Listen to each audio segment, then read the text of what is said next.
There is a soil bacterium found in ordinary garden dirt that triggers serotonin release in your brain, which means that digging in the dirt may actually function like a natural mood booster.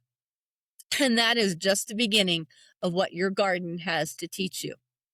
A meta analysis covering over 20 studies found that gardening is linked to lower depression, lower anxiety, and higher life satisfaction, even if you kill every plant.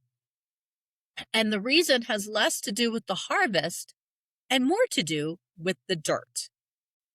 I'm Coach Janet J. And today on Your Next Best Step, we are looking at what your garden or your attempt at a garden reveals about patience, growth, and what God might be doing in the soil of your life right now. I want to talk to two groups of women right now. Group one, you garden. You love it. You are already out there in May with your hands in the dirt, your coffee getting cold on the porch railing. This episode is going to validate something that you have always sensed, that what you are doing out there is healing you in ways you did not have words for. Group two, you have killed every plant you have ever touched. The succulents, the herbs, that one fern that someone swore was impossible to kill, you killed it. This episode is for you too, because what a garden teaches you about patience has very little to do with whether anything actually grows. Here's what I mean. We live in a world that rewards speed, fast results, instant feedback. You post something online and you can see within minutes whether people responded. You ordered something and it arrives tomorrow. Even our spiritual lives can start to feel like they should come with a tracking number. And then there is a garden. Garden does not care about your timeline. You plant the seed and then you wait. You water and then you wait. You check and nothing has happened. And then you wait some more. And if you are a gardener, you know that part of the wisdom is learning when to plant in the first place. Every region has its own rhythm. Here in Colorado, experienced gardeners will tell you not to plant before Mother's Day because March and April are usually our snowiest months. Other areas have their own rules. Last frost dates, growing zones, soil temperature windows. The point is, a good gardener does not just plant whenever she feels ready. She pays attention to the season she is actually in. And that waiting, that paying attention to timing instead of forcing it, that is the lesson. James 5:7 says this, "Be patient, then, brothers and sisters, until the Lord's coming. See how the farmer waits for the land to yield its valuable crop, patiently waiting for the autumn and the spring rains." Notice who James points to as the model of patience: a farmer, someone who has already done the work, who planted, who watered, and who now waits because the next part is not up to them. The rain comes when the rain comes.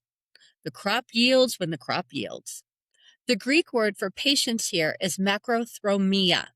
It literally means long-suffering or long-tempered. It is endurance with hope. It is the opposite of demanding instant results. And that is exactly what a garden requires. Here's where the science gets really interesting. A meta-analysis published in Preventative Medicine Reports covered 22 studies across the United States, Europe, and Asia, and found that gardening was associated with significant reductions in depression and anxiety, along with increases in life satisfaction and quality of life. A more recent umbrella review in 2024 confirmed those findings across 40 additional studies. The benefits held whether people were doing community gardening, home gardening, or structured horticultural therapy. And then there is the dirt itself. Researchers at the University of Bristol and the University of Colorado Boulder discovered a soil bacterium called Mycobacterium vaccae that activates neurons that produce serotonin, a brain chemical involved in mood regulation. When mice were exposed to this bacterium, they showed less anxiety and more resilience under stress. The lead researcher, Dr. Christopher Lowry, noticed that people who garden inhale these bacteria while digging and also encounter them during skin contact with soil. So when gardeners say digging in the dirt makes them feel better, there is a biological reason. Now, here is why this matters beyond the garden. Think of something in your life right now that you have planted but have not seen grow yet. Maybe it is a habit you have been trying to build, a relationship you have been investing in, a prayer you keep bringing to God without a clear answer. It is tempting to assume nothing is happening, that effort is wasted, that you should have seen results by now. A garden teaches you otherwise. Underground, in the dark, where you cannot see, roots are forming, systems are building. Life is organizing itself in ways that are invisible on the surface. And that is often exactly what God is doing. Gardening touches every pillar of wellness, and most people do not even realize it. Physically, it gets you moving outdoors. The exposure to sunlight helps regulate your circadian rhythm. The soil bacteria we just talked about support your immune system and your mood. Mentally, gardening requires presence. You cannot rush a seed. That forced slowing down gives your brain a break from the constant mental churn of managing everything and everyone. Emotionally, there is something deeply grounding about nurturing something alive and about accepting that not everything survives. A garden teaches you that loss and growth coexist. Some things do not make it, and the garden keeps going. Spiritually, a garden is one of the most consistent metaphors God uses. He started the story in a garden. Jesus prayed in a garden. And the patience of waiting for someone to grow mirrors the patience of waiting on God, trusting that He is working in the seasons you cannot rush. Your next best step this week? Plant one thing, a seed, a starter herb, a pot of basil on your kitchen counter. If you already garden, spend 5 minutes out there this week and notice one thing that is growing without your help, something you did not plant or plan. Then ask God one question. What are you growing in me that I haven't noticed yet? Sit with that for a moment.